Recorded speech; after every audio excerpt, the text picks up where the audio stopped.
বাইরে থেকে ঘেমে নিয়ে ফেরার পর এক গ্লাস ঠান্ডা পানি, আহা কি যে শান্তি, তাই না? এই অনুভূতিটা তো আমাদের সবারই চেনা। কিন্তু কখনো কি মনে প্রশ্ন জেগেছে, কেন সাধারণ এক গ্লাস ঠান্ডা পানি আমাদের শরীর আর মনে এমন ম্যাজিকের মতো কাজ করে? চলুন এর পেছনের সহজ বিজ্ঞানটা একটু জেনে নিই। ওই যে বলে একটা স্বস্তির নিঃশ্বাস ফেলি আমরা, তার পেছনে কিন্তু বেশ মজার একটা বিজ্ঞান আছে। কি সেই বিজ্ঞান? কেন এই সামান্য একটা মুহূর্ত আমাদের কাছে এত স্পেশাল হয়ে ওঠে? আসলে এর পেছনের মূল কারণটা কিন্তু একদমই সহজ। এটাকে বলে তাপ বিনিময় বা হিট ট্রান্সফার। হ্যাঁ, ফিজিক্সের খুব বেসিক একটা নিয়মই এখানে সব খেলাটা খেলে।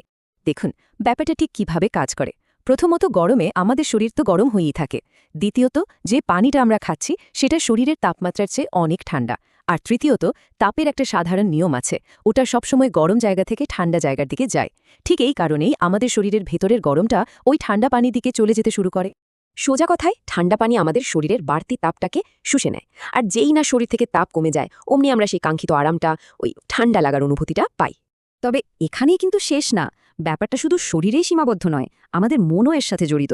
চলুন দেখি কিভাবে এই দুটো একসাথে কাজ করে। দেখুন, সাধারণত আমাদের শরীরের ভেতরে তাপমাত্রা থাকে প্রায় ৩৭ ডিগ্রি সেলসিয়াস।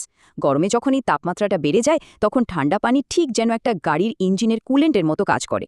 এটা সরাসরি আমাদের শরীরের ভেতরের মূল তাপমাত্রাটাকেই নামিয়ে আনতে সাহায্য করে। তো একদিকে যেমন ঠান্ডা পানি শরীরটাকে ঠান্ডা করছে, ঠিক একই সময়ে আরেকটা দারুণ ঘটনা ঘটে। আমাদের শরীরে ভেগাস নার্ভ নামে একটা বিশেষ স্নায়ু আছে, যেটা মুখ থেকে সরাসরি ব্রেইনে একটা সিগন্যাল পাঠিয়ে দেয়। আর সিগন্যালটা হলো রিফ্রেশমেন্টের।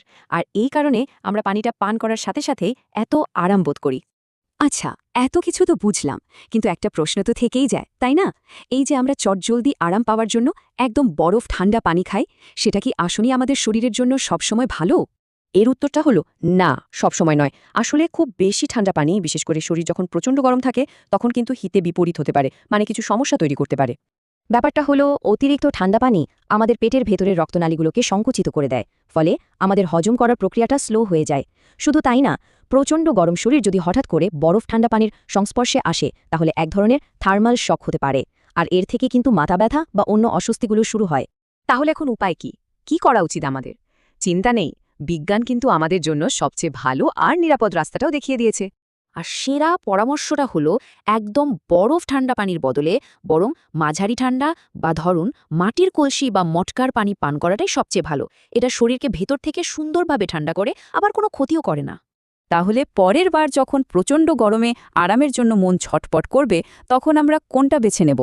আশা করি এই ছোট্ট আলোচনাটা আমাদের সবাইকে সঠিক সিদ্ধান্ত নিতে সাহায্য করবে। একটু ভাবুন তো, শরীরকে সুস্থ রেখে ঠান্ডা করার জন্য এর চেয়ে ভালো আর সহজ উপায় আর কী বা হতে পারে?